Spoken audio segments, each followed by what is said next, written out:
I have the honor and the obligation to brief you on the paper that has been prepared by Jessica Spey, and the paper is available outside. Since the author cannot be here, I have the task to speak a little bit about an assessment of where we stand. And I think this is of crucial importance because we have a very strong humanitarian and ethical argument that we can make very eloquently about the role of civil society organizations.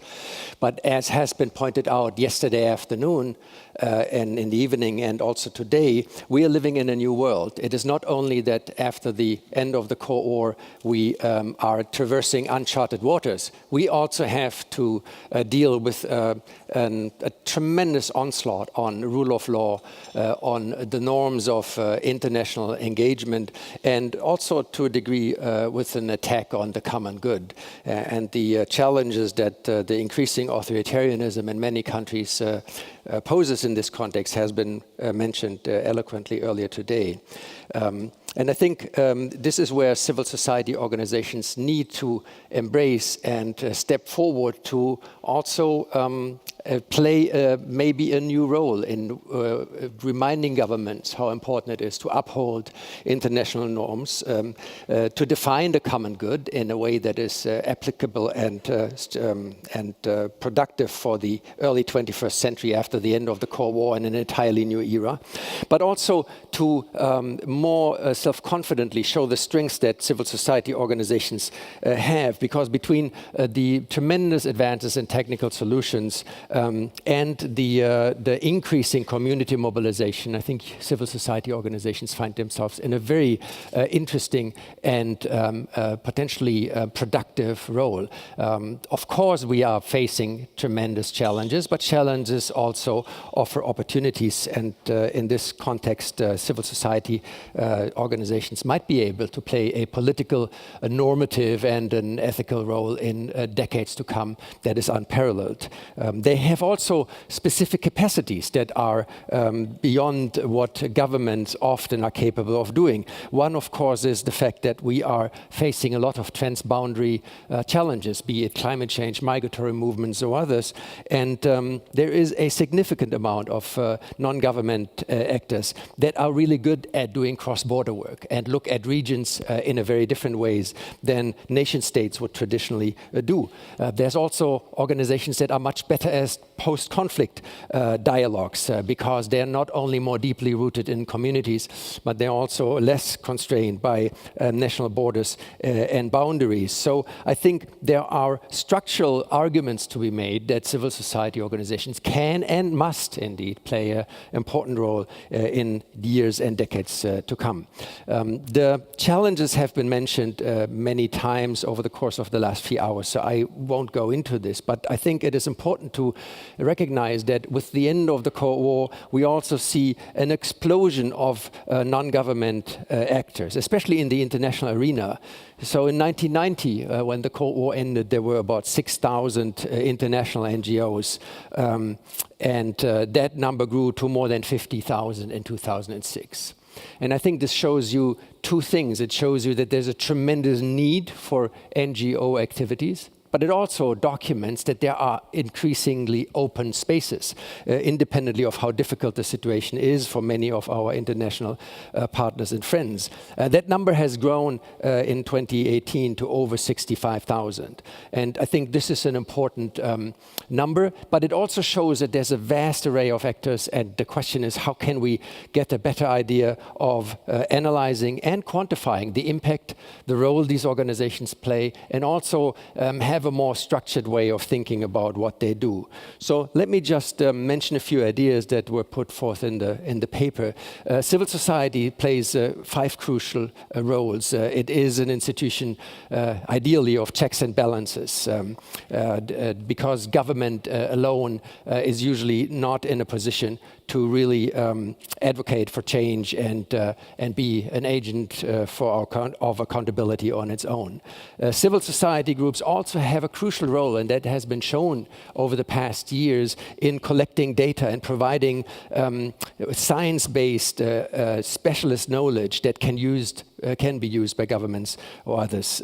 Thirdly, civil society and particularly charities, as has been documented by the work that Tom Catena and many, many others do, are interim service providers in emergency situations when governments might be too slow or not willing to help. Fourth, the great strength, I think, of local and grassroots connections can and should play an important role in communicating development priorities, not only to the local communities and national governments, but also in the international arena, and provide visibility for people that are otherwise not heard. And finally, civil society, especially foundations and charities, obviously play a major role in raising resources and help in urgent emergencies should they arise. But the question at the same time is, what is the effectiveness of these organizations, and how do we measure it? Because with the exponential growth of over 65,000 international NGOs, in India alone there is about 3.3 million national and local NGOs. With the exponential growth of these organizations, there is a need for measurement of performance, of impact, and also a requirement for transparency of how these organizations work.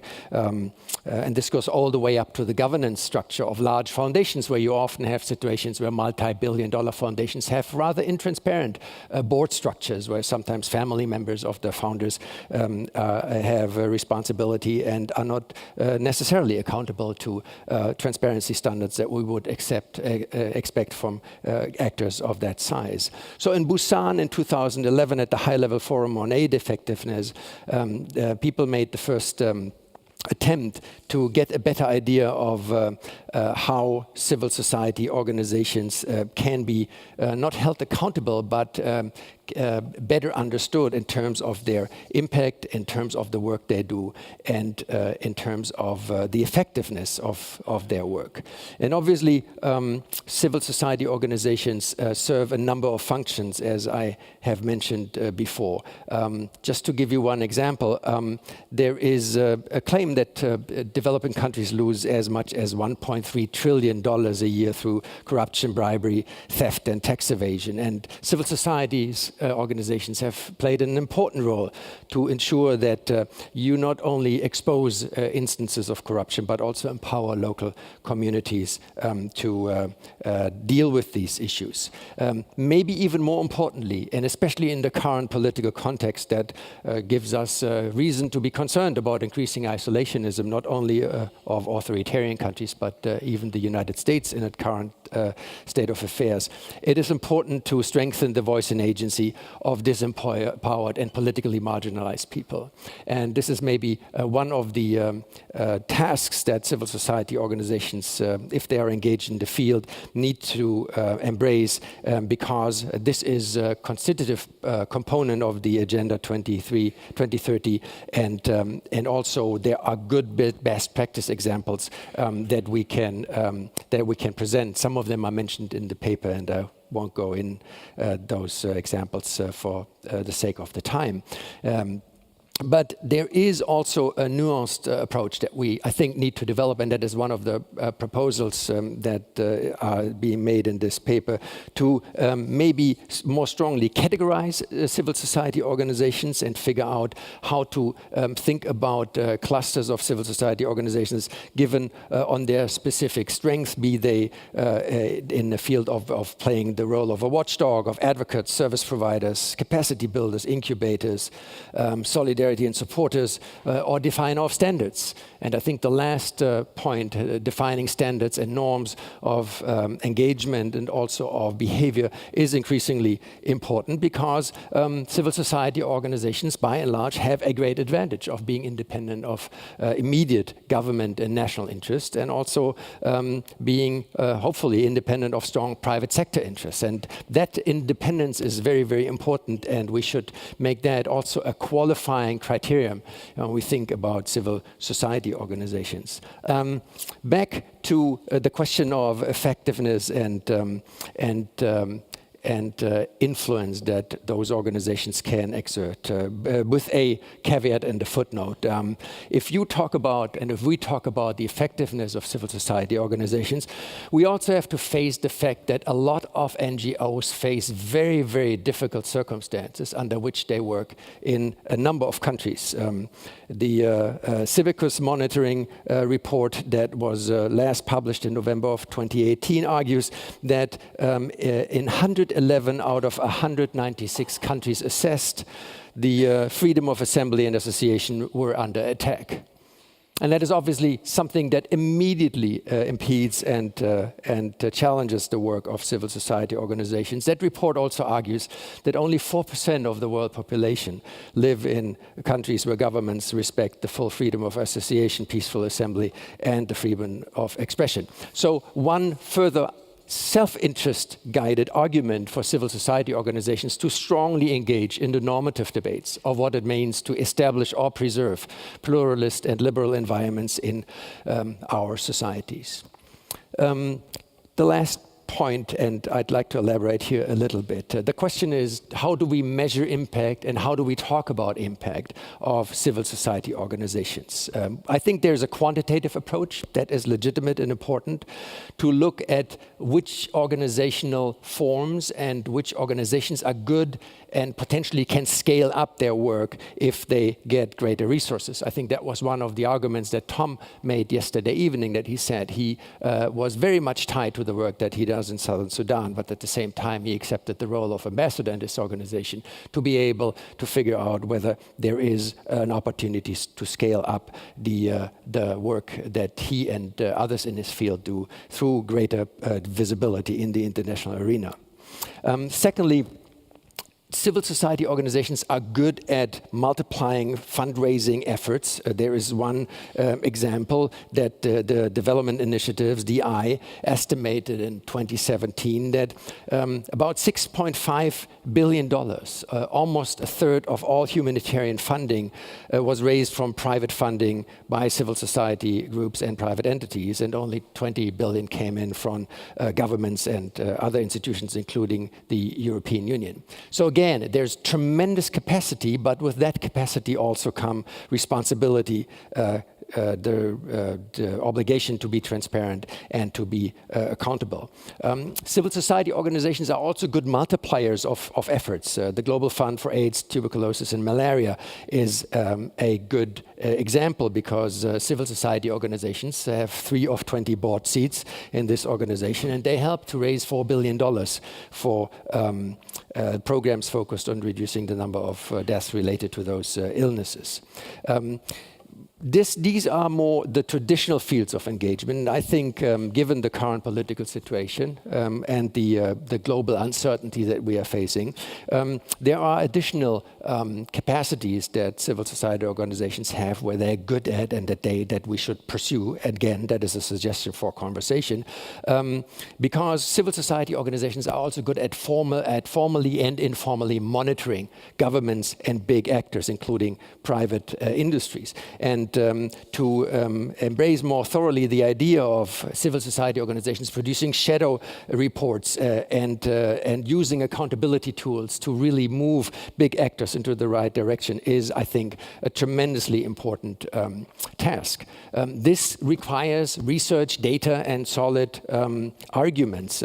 One example of a significant contribution of a CSO to a civil society organization to such a formal monitoring tool is the University of Washington's Institute for Health Metrics and Evaluation, which works with the WHO and established the most comprehensive global assessment of diseases, injuries, and risk factors around the world. And again, this is mentioned in the paper, but there are examples that allow us to creatively think maybe along new institutional and political lines to position civil society organizations in an even more productive manner. These civil society organizations also can show that the return on investment is better in some cases than it is in other. Again, we have some of the examples in our paper. Accountability at the same time is not only important for governments, but it is also important for non-governmental actors. And there are a lot of examples that are where civil society organizations push forward accountability in their respective countries. Just to give you one example, there's a Nigerian civic startup called Budget IT. It is a campaign to drive awareness for the 2017 federal budget in Nigeria.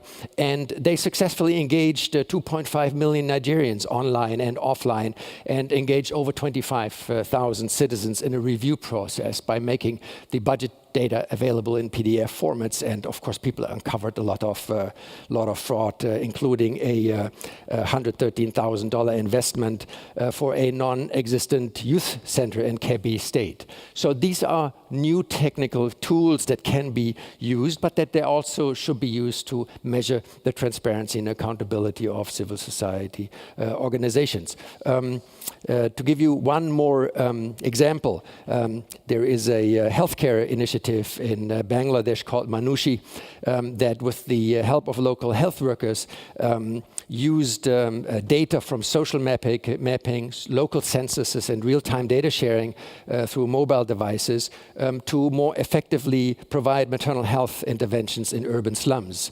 And thanks to that project, which accounted with substantial but not huge resources, maternal mortality fell by 56%, infant mortality fell by 60% in the project areas. So there are modern technological solutions that, if employed in a creative way, can really help to move forward our conversations. And I think these data solutions should not only be seen as technical tools. In this case of the Manushi project, it also means that data-based approaches can make vulnerable people more visible in terms of national data collection and conversations. So that is another important point. Advocacy, of course, is one of the strengths of civil society organizations. Maybe one of the recent more prominent examples is that the urban SDG campaign really helped to establish the dimension of urban challenges in the high-level panel of eminent persons at the United Nations. There was an open working group where civil society organizations really moved the conversation forward. But it's also a great challenge to really catalyze partnership and incubate solutions, and that has been mentioned before in the conversation today. I think we need to take a more systematic look at what civil society organizations can do in this field, and there are a lot of opportunities. I think if we are looking out to the future and recognize that our challenges obviously intensify with climate change, natural disasters, the lack of political accountability, the increasing isolationism of many countries, that civil society organizations have an increasing role to play. But because they have a more important role to play, it is relevant to map the activities better than we do. And it is also important to quantify the success or the failures, which I think is an important tool, not only to make sure that civil society organizations remain or become independent of external influence that might be undue, but also to be able to make a strong argument, not only vis-a-vis donors and funders, but also vis-a-vis traditional diplomats, people in the national security environment, or even people that think about military stability in very, very different terms than we do here in this room, to make a compelling argument that what civil society organizations do is not just a necessary humanitarian add-on. It needs to move into the core of our self-enlightened conversations about how we pursue national interests and global interests and the common good in a world that is increasingly challenging. I think this is a discussion that is important, where civil society organizations can show that there are a lot of good practice examples. There are 5 more points in the paper that I will spare you, and hope you will look at the paper. where we make some suggestions of how this can be done. And I thank you for your attention. Very much look forward to this conversation with the tremendous panel that you have put together, Dorothee. Thank you.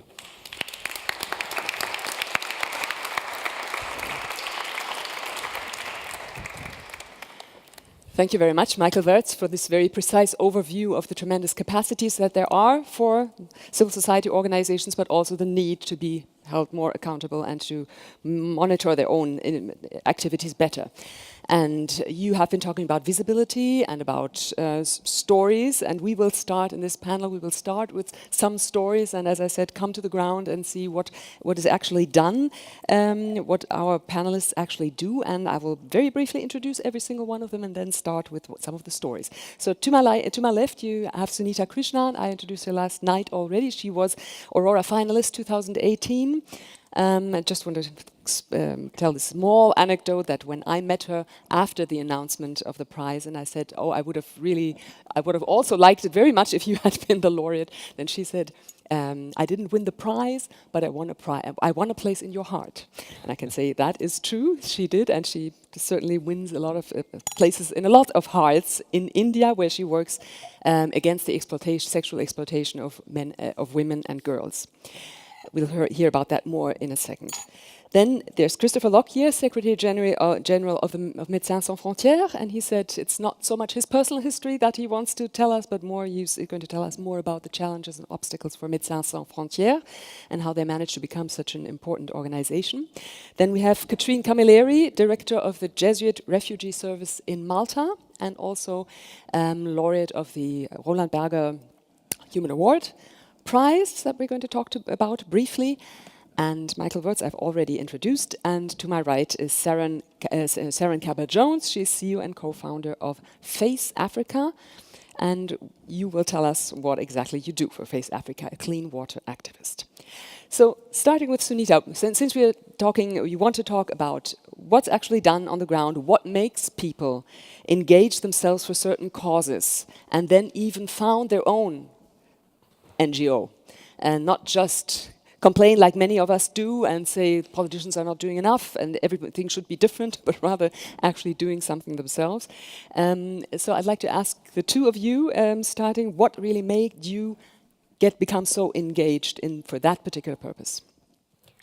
I was 15 when I was gang raped by 8 men, and I think the rape per se is something that I don't remember so much, but I remember very distinctly is the isolation, the ostracization, the marginalization that I've faced within my family, my community. Suddenly I was an outcast. My family couldn't handle me. People in the community actually told the children that I was somebody of loose character and I'm a moralist person, so I should not be, you should not befriend me and things like that. I think that was my most transformative moment, if I could define it that way, because that was the time that I first time realized how the world victimizes a victim by your attitude and perceptions. And that's when I took a decision in my life that like from now on, every breath of my life will be committed to end sexual exploitation of women and children. And when I started thinking in that direction, I understood that sale of women and children for commercial purposes, sexual exploitation of human beings for commercial purposes, that sex trafficking of individuals is far more damaging to a person, because not only it destroys the body, mind, and soul of that person, but it also destroys, generations after generation, because she is labeled and then her child is labeled, and it continues that way. So that's when I decided that I will work on sex trafficking and sex crime. Starting from that kind of a trigger, over a period of time, in 6 years' time, I founded my organization, Prajwala, and started working in a place which was evicted out of, there was a red light area and that place got evicted. And the women were all on the street and I started working for them. I think a lot of things that happened in my life kind of molded my vision. In between my gang rape and my starting my organization, I went to the jail for 2 months. That, I think, was my second transformative time, because for the first time I understood what physical rejection means, because my family decided not to own me. And so I was just under trial in the jail, and under trials are not given a change of dress. So you have to, your family has to come and give you dresses. So my family refused to come to see me in the jail. So I had just one pair of clothes, a jeans and a top like this. And for 2 months, I just wore that, meaning I would wash it in the night and wear a wet cloth early morning at 2:30. First time I realized what it means to physically exclude a human being and make them on the fringes of the society, where people don't even think that person is worthy of your engagement. And I think that prepared me for my mission better now.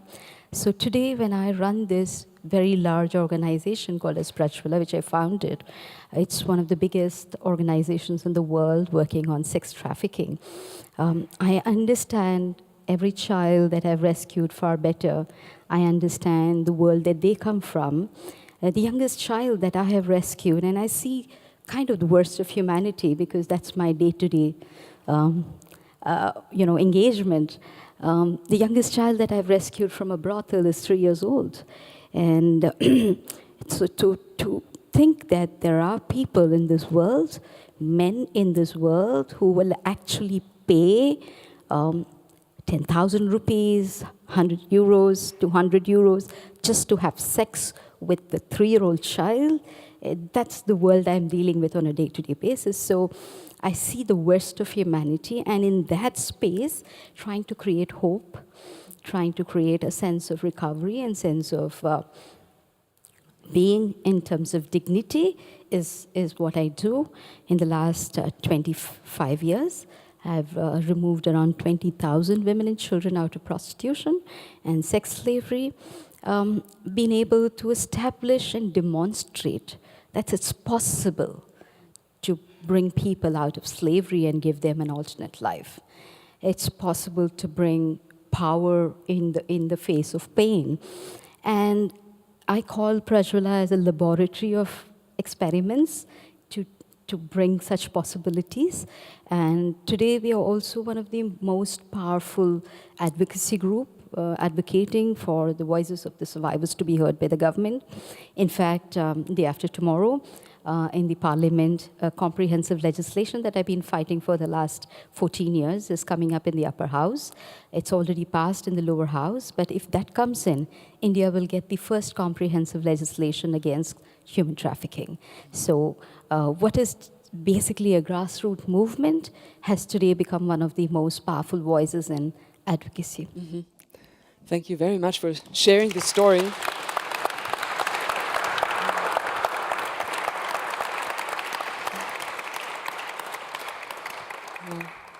Yeah, thank you very much indeed. I think we're all very, very, very impressed by your story and what you made possible. It's really incredible. And we'll talk more perhaps about the legislation business and the challenges that you face. I mean, it's a huge success story to have built this organization, to have rescued so many women. But of course, there are many challenges also that we have to talk about. It's not something that's easy to do, obviously. So turning to Saren Kaba-Jones, you founded your own NGO, but it's about water. Could you tell us some more about it, about Liberia and the situation you're in? Yes, thank you so much. I think, as Sunita said, most of us who work in this space are driven by the need to restore hope and dignity and possibility in a world of darkness and extreme poverty and hopelessness. I was born in Liberia. When I was 8 years old, my family was forced to flee a deadly civil war that claimed the lives of 250,000 people in a country of just 3.5 million. and devastated the country's infrastructure and economy and broke the entire fabric of society. It was from the ashes of this conflict that Face Africa was born. My family and I were fortunate enough to have fled and not experienced the war. But I think in the late 80s and early 90s, many of you may have seen television footage of the brutal civil war that took place in Liberia that lasted for almost 2 decades and caused a lot of destruction and devastation. I got the chance to live overseas and as a refugee, and I eventually went to the United States to study. After university, I started working in private equity. I had a amazing, comfortable, great paying job that allowed me to travel the world and experience really amazing and incredible things.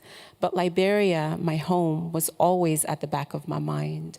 And I remember those footages. I remember reading newspapers of just brutal and horrific things that happened during the war.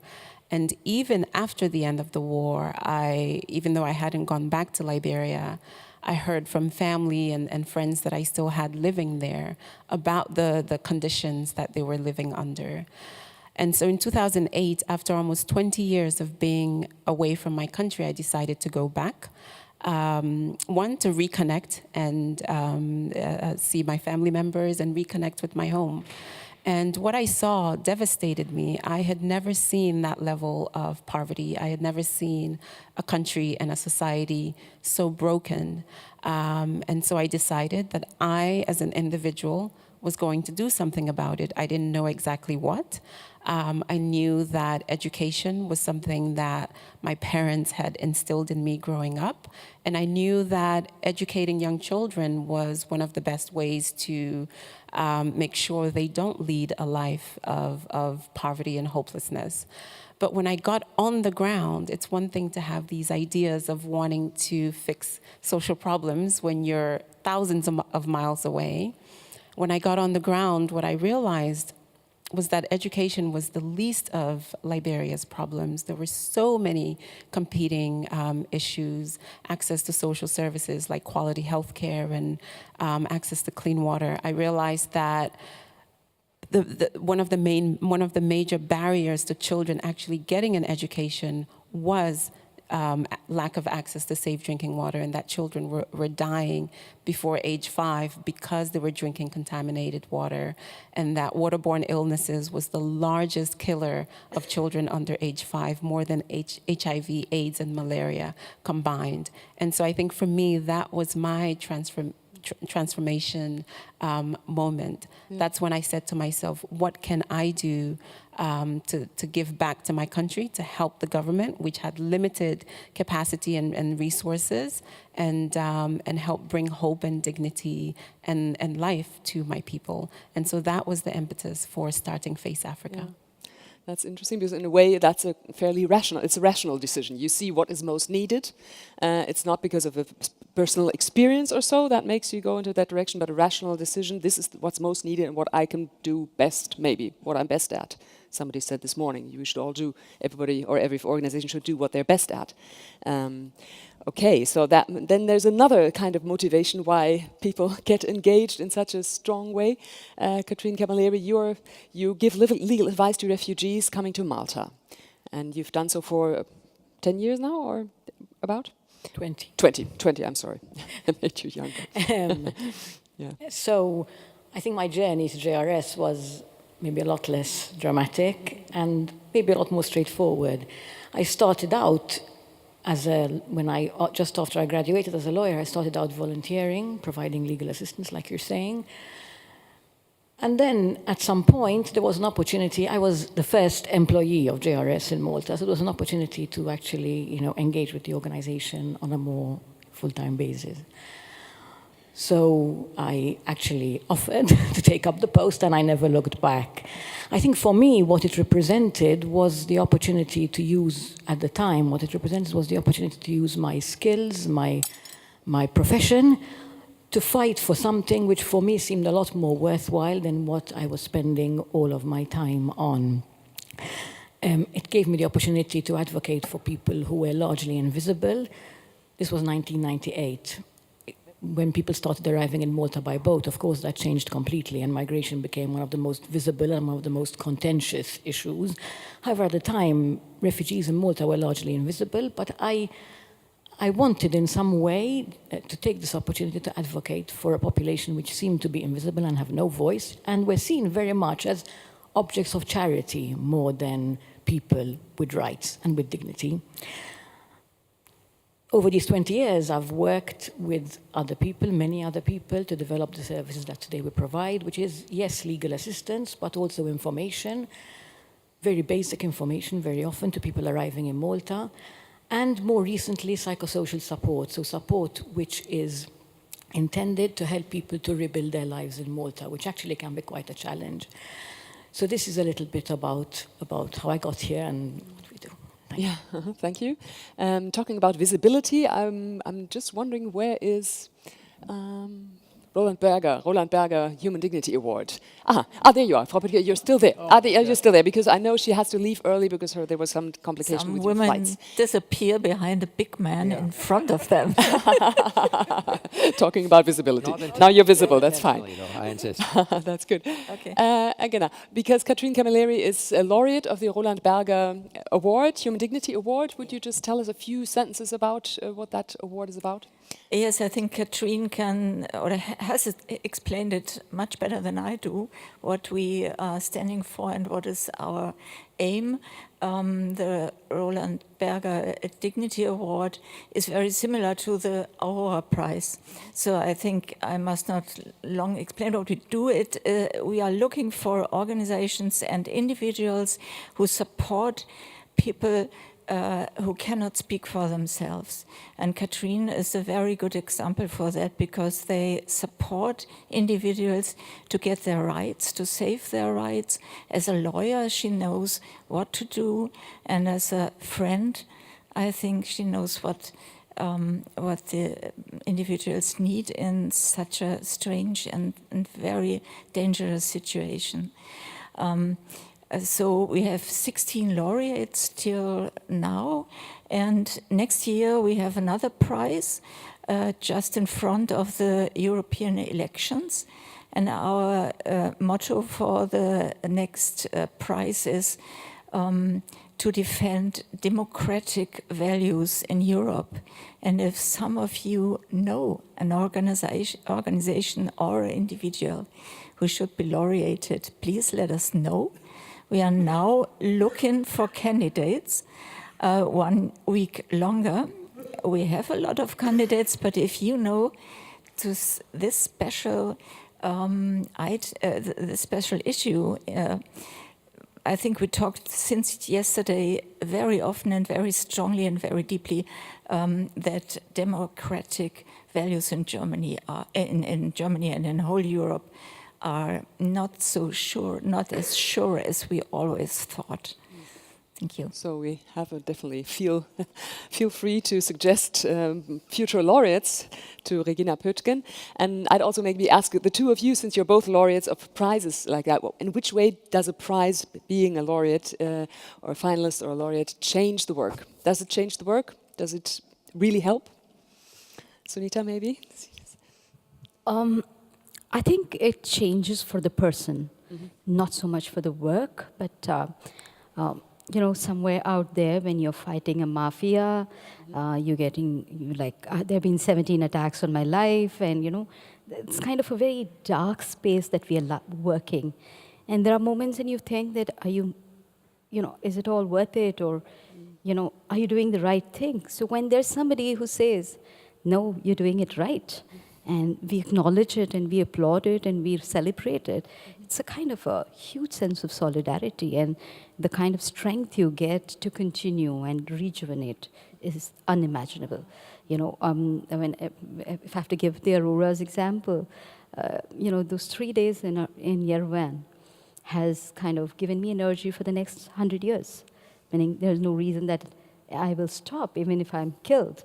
So, you you know that there's a world out there which is good, and the good is pitching for you and saying that you're doing the right thing in the right way.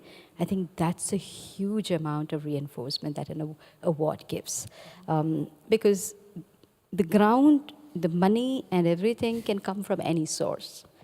But the sense of solidarity and bonding, and the sense that, yes, you're on the right track, is a huge, huge reinforcement.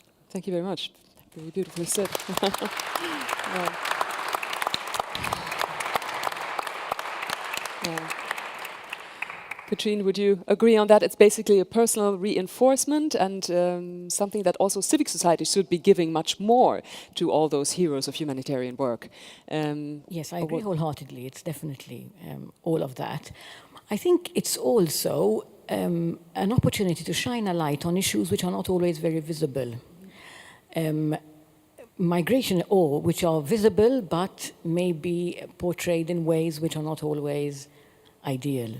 Migration in Malta is very visible. However, there's a lot of very negative perceptions of migrants, and by extension, negative perceptions and hostility even towards people who work with migrants, for example. And at the time, it was far worse than it is now. So having the work that not only myself or JRS, but even other NGOs working in the field affirmed in this way, I think that was very, very important. Also, it shone a light on the situation in Malta, which is in many ways very invisible as well. I mean, given Malta's size, and we're hardly a major player on the international scene. So the fact that the conditions in which migrants were being received in Malta and the challenges that they were facing, often the human rights violations that they were facing in their search for a place of safety and protection, I think that was also extremely valuable. Mm-hmm. Thank you very much. Christopher Lockyer, since we're talking a little bit about heroes or stories, MSF as such is a huge success story. Would you see it that way? It's an enormous budget. You're operating in more than 70 countries, if I take it correctly, and your funding is basically through private donations. So how come? How did this come to happen? What a great... I mean, I wish I knew the answer. It's something I'm still, I think, trying to figure out myself. I think there's a few elements, a few different sort of ingredients that come together, which have enabled us to act in the way that we do. I think the first would be that we try and maintain putting people at the center of it. Now that sounds a bit obvious, and what does that mean? But it becomes difficult when you have a big structure, a big organization. There's 40,000 people who work with us now. You take on a life of your own as an organization, and you get organizational and institutional interests coming into your decision making. And I think that we've somehow managed to keep people, patients, people in crisis at the center of our decision making and our structural development. And that's very much a cultural thing. Every discussion that we have ultimately comes down to what does it mean for the operations in Yemen, or what does it mean for the situation in South Sudan and our hospitals there, and that runs through the organization, and people are very forcefully opinionated about what that means, and it ensures that we keep people at the center.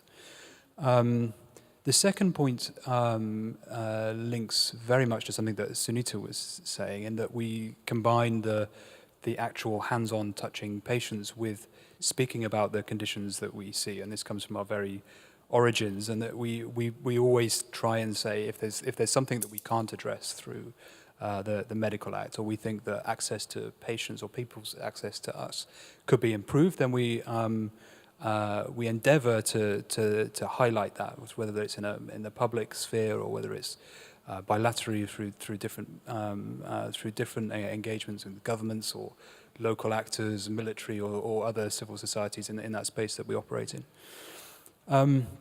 Which brings me on to the third point, which is trying to continue to do and have those difficult conversations and holding ourselves accountable for them, because it's very easy to say that we will comment about the US military's response to the Ebola outbreak. It's very easy to say that. It's much harder to do when they have a huge military presence in the same area that we're operating our hospitals in.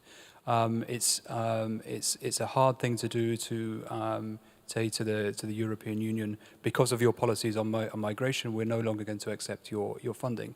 I mean, it sounds obvious in many ways, but when it comes to make those decisions, they go to the core of what does it mean for other patients and other people that we haven't yet met or are not yet in crisis, and we need to look at how are we still prepared to treat those people in the future. So holding ourselves accountable for saying the tough things, I think, is a key thing.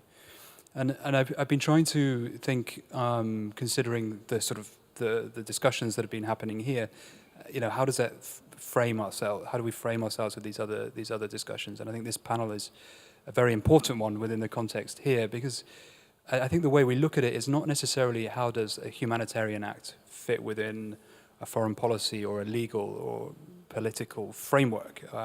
How do we relate to that stability, and how much stability do we need?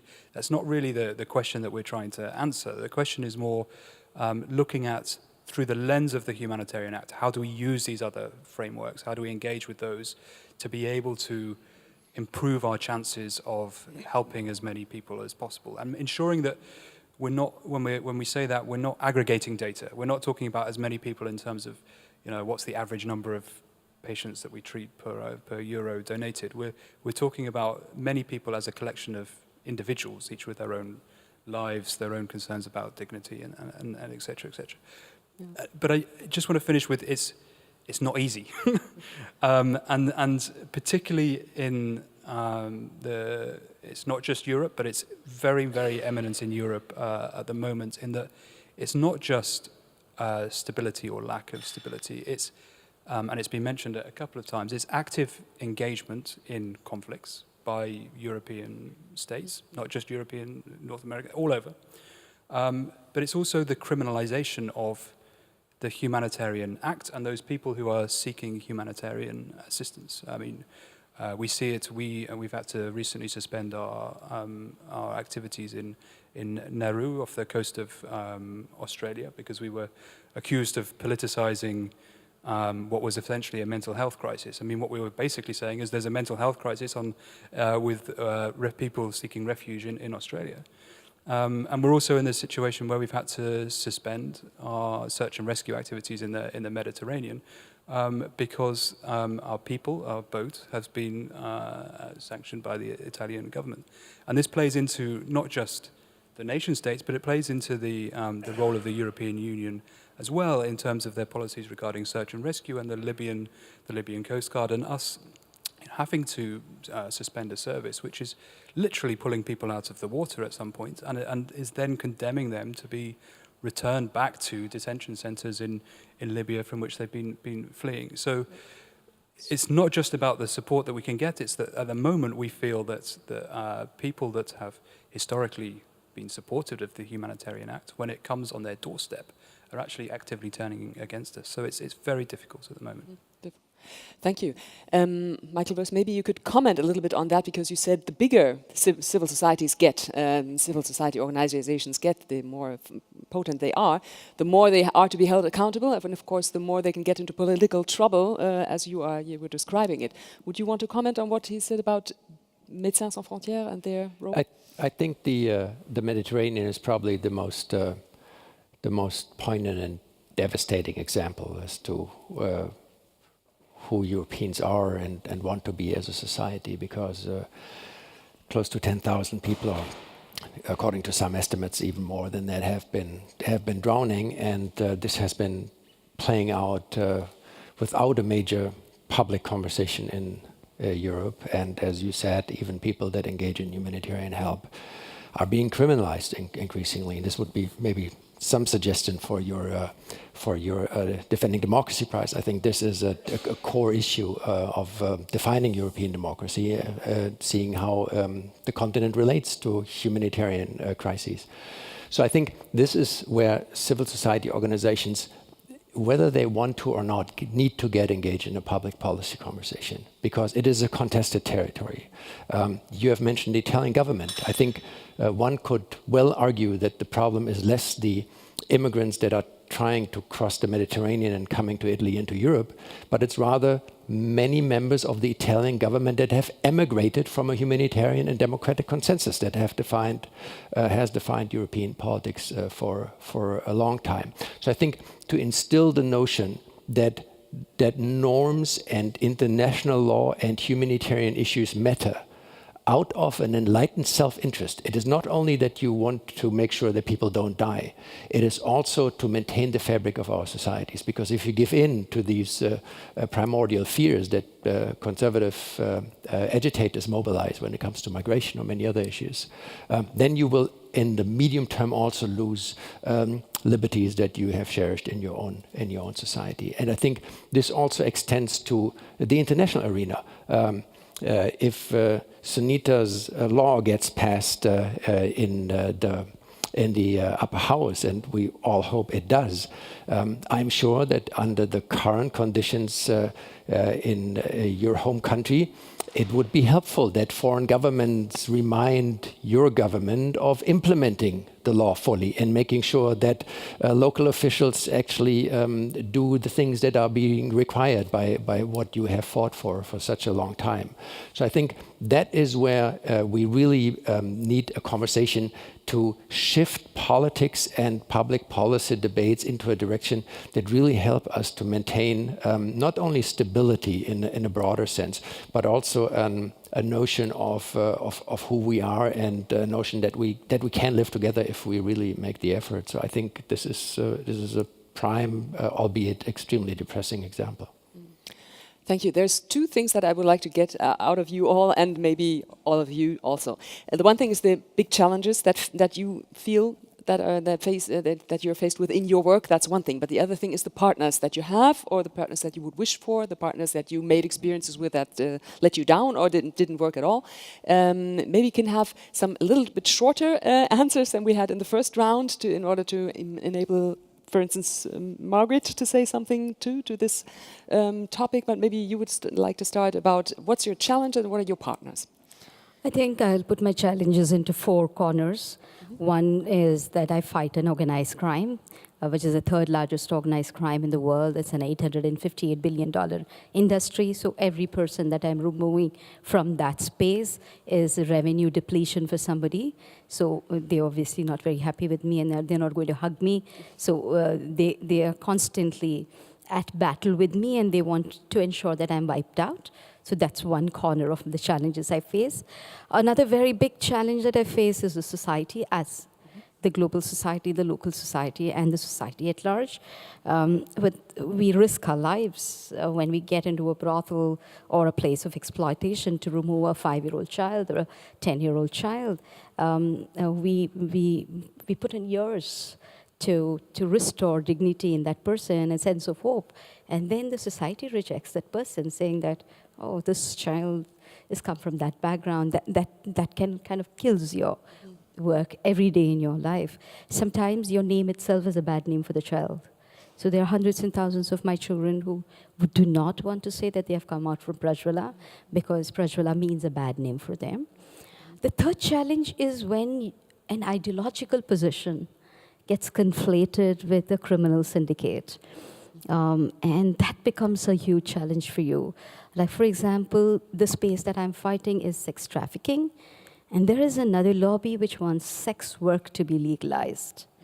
Now, there's a huge clash between the sex trafficking lobby, anti-sex trafficking lobby, and the sex work lobby.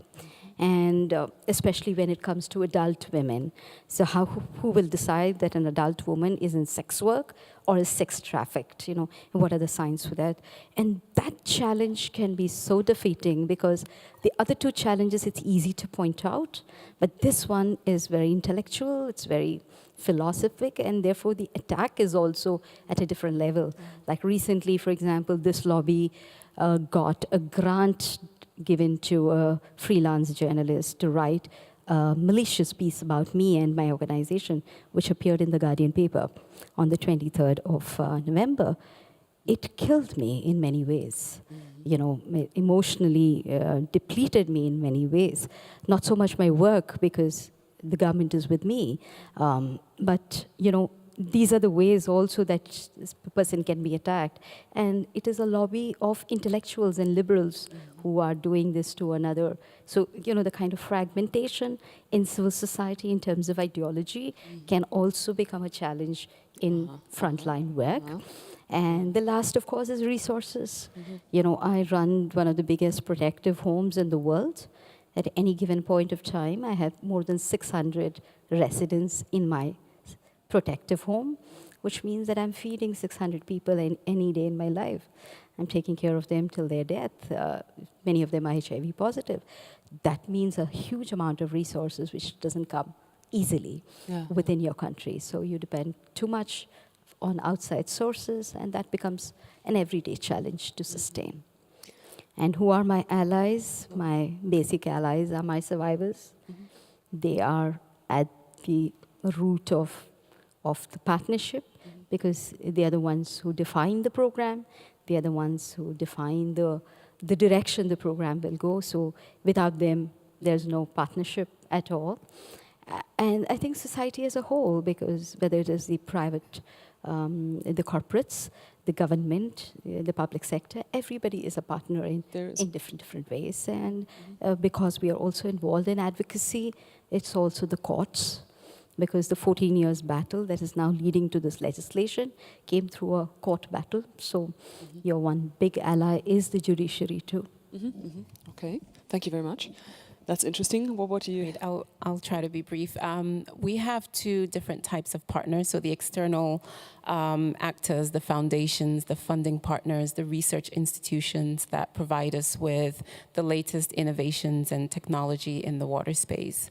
But I think we believe that the people who can best solve these deeply rooted social, economic, and political problems are the people whose lives are most affected by these issues, and that's the communities themselves. Like Sunita said, those are our main and most important allies.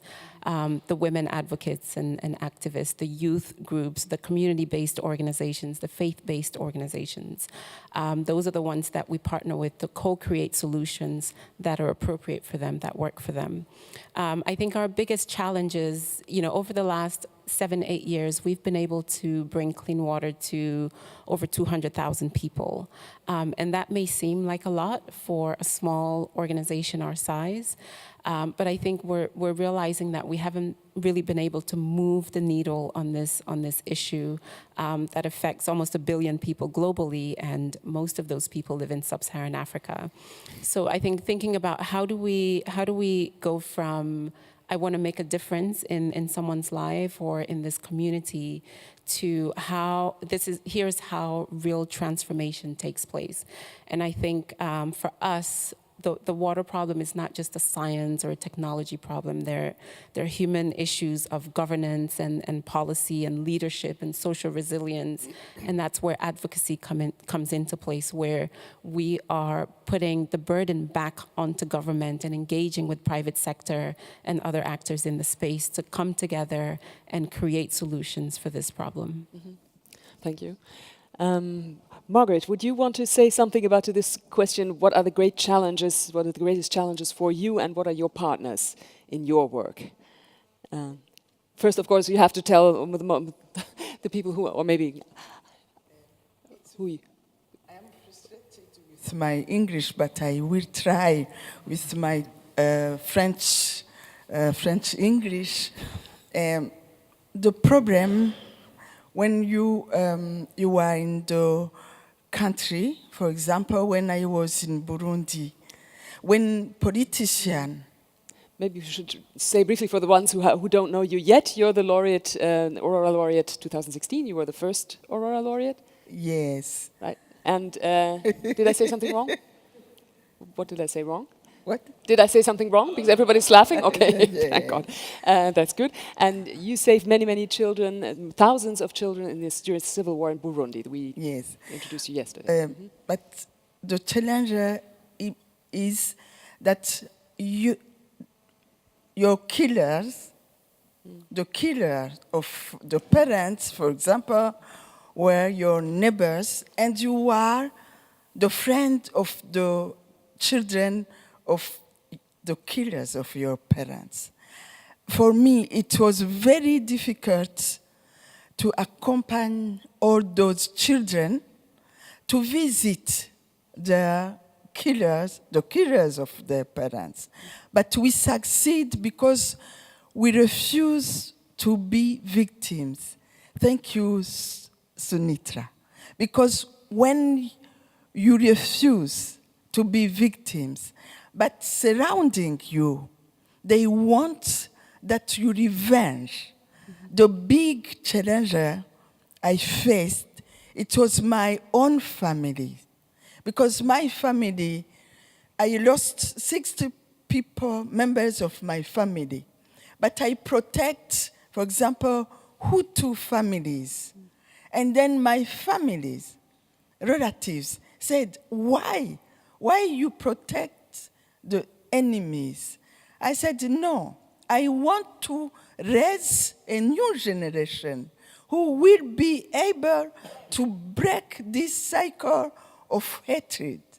But nobody understands my attitude. And I was excluded. So that's very similar to what you said. So again, there having some prize coming along, let's say being laureate or something like that, helps a lot to find this compass, maybe to say it's right what I'm doing.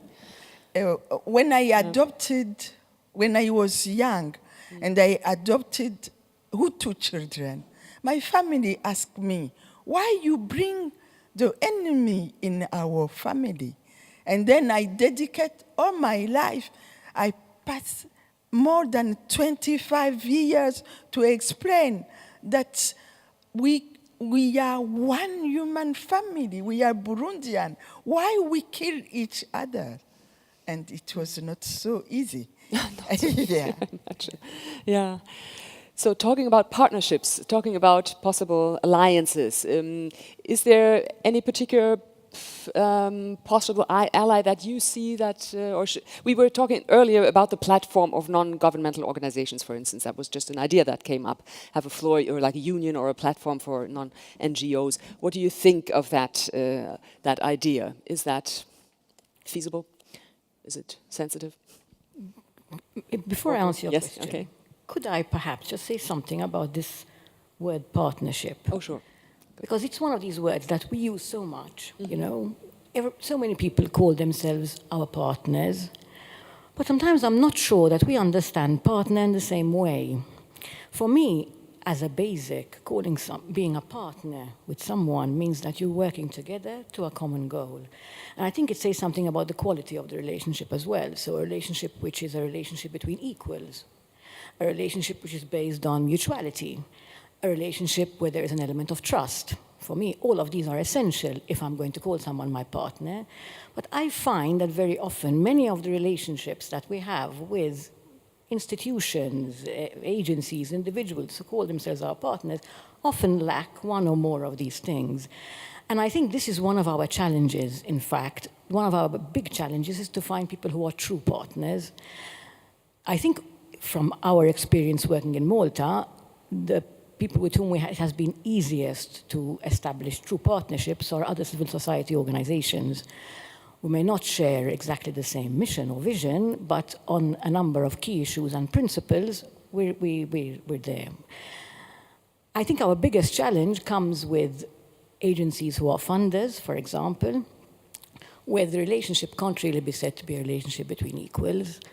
Often, priorities are not set on the basis of what we deem to be the needs on the ground, although everybody acknowledges that we are there on the ground and we do have experience and insight that maybe not everybody who's up there doesn't have. So this is one example. Another one, I think, is the government. And with the government, I think, although we've had a measure of success engaging with the government at operational level, one, because there maybe we're providing a service filling a gap and our services are useful. But when it comes to affecting policy change or discussing policies which are often causing, at the very least, hardship, but often far more serious, violating the rights of the people we serve, then I think it's often far more difficult to engage in a dialogue between equals. And I think that very increasingly, I think in Europe, there's an aura of mistrust, if I can say. And the biggest challenge is that our ultimate goal is often very different, especially in the area of migration. If you are engaging with a state or with institutions where the primary aim is to build walls and to keep people out, then it is very difficult to work truly as partners when our aim is ultimately completely different, when we are working to, as was already said, in different ways, restore human dignity, to, in a sense, rehumanize people who have come through a process which is, as Chris pointed out earlier, incredibly dehumanizing. The experiences that people go through on their way to reach Europe, a place of safety, are horrific. I don't need to go into them in great detail here because people have touched upon them. But if we are trying to interact or deal with institutions and with the state, with governments who essentially are closing their eyes to what for us is the major issue and choosing instead to act on fear and build walls, then I think partnership becomes very difficult, not to say impossible, which is a tragedy because I think, as was highlighted in the discussion over these days, there is so much that we can do to deal with people in a way that is more respectful of their rights and that, yes, allows them to rebuild their lives, because at the end of the day, I think what refugees are looking for is what, it's easy to talk about people and we obscure people behind the label, I think, but what refugees are looking for is what each and every one of us is looking for, which is the possibility to rebuild their lives, the opportunity to have a life, which stuck in a detention center in Libya or in a camp in the middle of nowhere, they're unlikely to have. Yeah. We wouldn't want that for ourselves or for our children, so why should they? Mm-hmm. I think. Okay, thank you. I'm sure that at this point, where it gets political, there's certainly some comments from you all, and I see Ruben Vardanyan as first. Yeah, please. If I may say a few words about being one of the founder of Aurora. You know, one of the problems with when you still openly talk here, sitting in a sense, both, it's victims. It's a very egocentric feeling. When you are victimized, you're feeling about your pain is biggest pain. Your what happened with you, it's the worst thing that happened with you. It's why getting out of this victimization is very critical for nations, for the people who've been unfortunate what's happened to them. And this was one that happened with Armenian nation during genocide time, and we've been under this victimization 100 years. And you get used to this type of living, this type of behavior. It's why I mean, getting out of victimization behavior, it's critical for really bringing us different type of the society. And second, I want to say it's very critical for all of us to understand, Gratitude in Action, our slogan, giving back is, we're not all heroes, we all cannot be all heroes, but giving back and supporting others is really a very important element, which we believe is becoming critical for all to us to feel, because we are always saying, oh, we're not very rich. For example, thinking about people who said, Sunita started without any money, right? And it's Margaret did without any money, and she all her assets was nationalized by Burundi government recently, Shalom, and she started again and again. It's showing you doesn't need to be rich to do this, because we always believe it's only rich countries or rich foundation can do it. It's not true. People can do it in the ground level, and it don't need to be very rich to do this. I believe it's the ground of always gratitude action and giving back. It needs to become part of the normal behavior, DNA of any person. It doesn't mean how rich or how country or rich or how institution is, but it's rich in his soul. Mm-hmm. Thank you very much. I saw that you're the next one, please. I find this panel extremely human and enriching. It complements what transpired in the morning, structures and instruments. But what I want to talk about is the dark side of civil society. Because so far we've been talking about civil society in the most progressive, enlightening way. But in a place like, say, like Burma or like 1930s Germany, civil society turned bad. And so I think, we cannot assume a priori societies are going to act in the most humane and human way, positively defined. And so in today's Burma, we have a civil society overwhelmingly genocidal. I liken this to 1930s Germany, or like 1914-15 Turkey. And so I think like that needs to be addressed. And I think like my final comment would be, in terms of doing this activism, I've been doing this for 30 years. I saw my mother 3 times in 30 years, a total of 5 days. I saw my father once, 10 years, in 10 years. There are sisters that I haven't seen for 30 years. Yeah, I do this because when goings get tough, the place of strength is inside you. That place is the compassion. And I work through the twin poles of rage against injustices, rage after I leave meetings with foreign ministries and others, when I'm often typically told what is not possible, instead of looking for what is possible.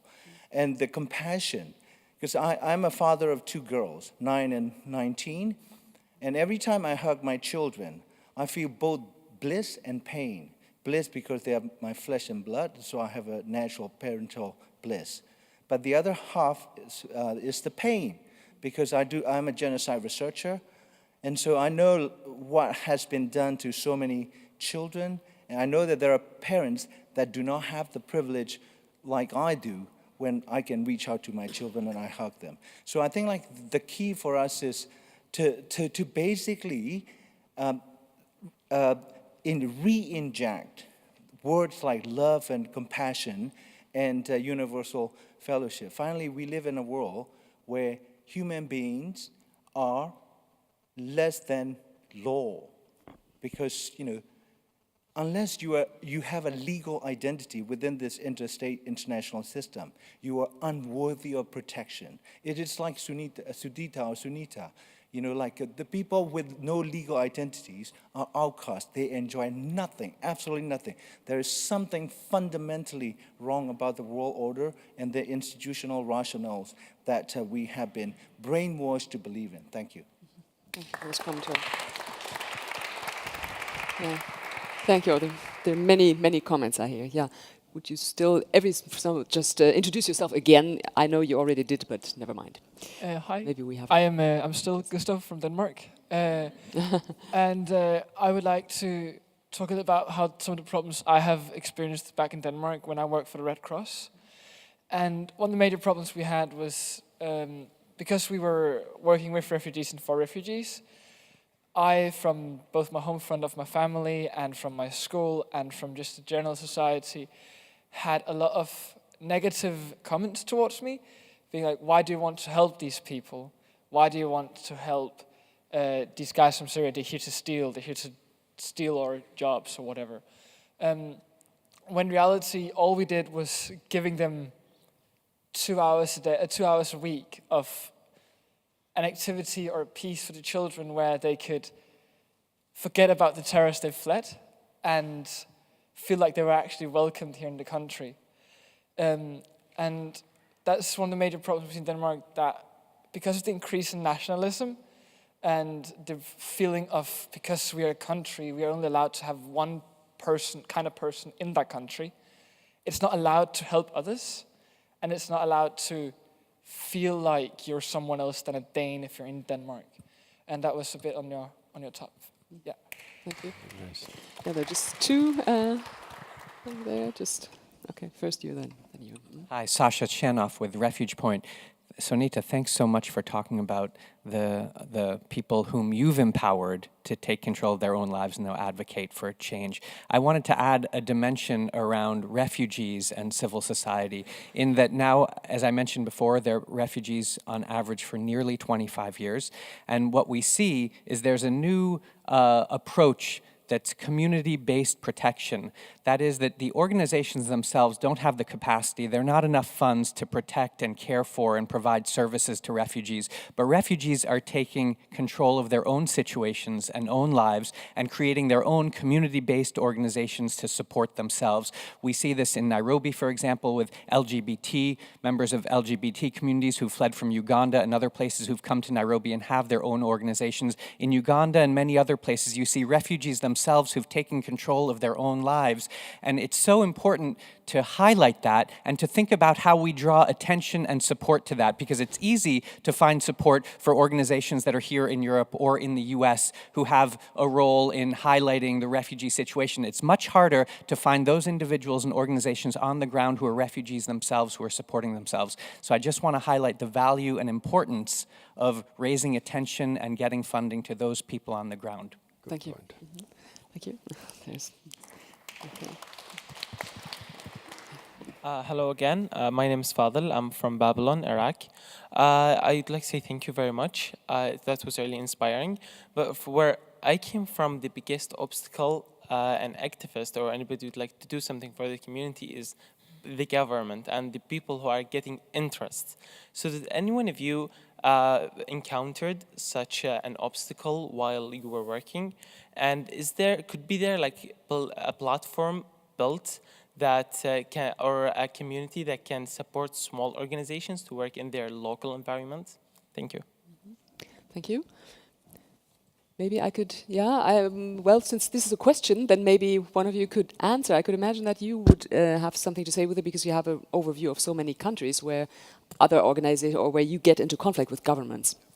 Yeah, well, it's a very good question. I mean, in a lot of the places that we work, the government is an active belligerent in the conflict that we're responding to, which makes it a very difficult environment in that the body with jurisdiction over your presence is also somebody that you're treating patients who are victims of their actions. So it's an incredibly difficult situation. And the way we deal with it is being very open to everybody, that we are speaking to everybody, all parties of the conflict. And it goes back to basics in the fact that we tell people what we're doing, what we're going to do, and then hopefully we do it, which is the key part of the negotiation. But yeah, I mean, government action is often the cause for the problems that we're trying to address the consequences of. Thank you. Sunita, I would like to comment on your question too. Add on to what Chris said. I think a lot is also about what you demonstrate on the ground. More evidence-based, effective programs that you do, it becomes more difficult for the government to resist you. And like I can say about myself, I'm like this poison that you can't either spit or you can't swallow. That's how the government looks at me. They actually branded me anti-national at one point, saying that I go to foreign shores and speak badly about the country and paint a bad picture of the country, and then you know that you're watched, there's surveillance on you, which has a very important thing on us directly, because you become more transparent, your governance becomes more transparent, because there are a whole lot of people watching you like vultures, trying to pick on you anytime, and you can be shut down. We are facing that in India. Many NGOs are closing down for being very outspoken or to speak against things. But what helps you on the end of the day is what you demonstrate as evidence-based, effective work on the ground. If you are just a speaker and orator and a rhetoric person, you can be crushed. But if you have a solid, evidence-based, effective program on the ground, it's very difficult to throw you out. That's a very interesting point. Basically what you mentioned, how important it is to get evidence-based data of the actually impact and the actual successes. I know there was one or two more comments over there, but we have to get to the end. But would you speak up and introduce yourself first? Hello, I'm Darina from Ukraine, currently studying at Robert Bosch College in Freiburg. So basically there is a great problem, the refugee crisis in Ukraine, caused by the well-known political situation and war in eastern Ukraine. And for these years, a couple of millions people were displaced and had to flee their homes.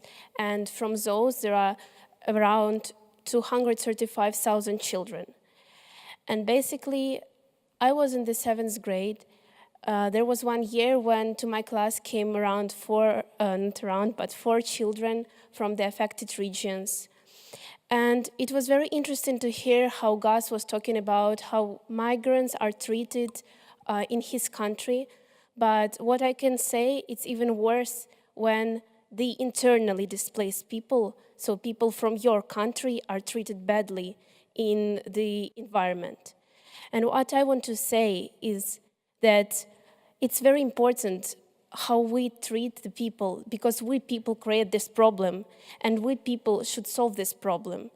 And we affect our mindset, and we should change the mindset of people, because the mindset prevents us from solving the problems. And it's not only about education, it's not only about one person, everybody has to create this new environment, and everybody has to make the impact on others, so that not only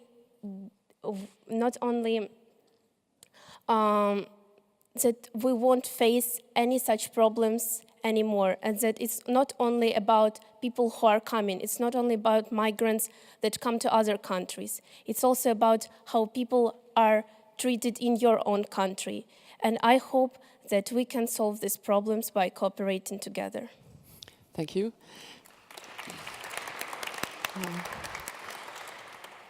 And I know that this is precisely the topic of the next panel will be scaling up impact and trying to get a stronger impact through cooperation.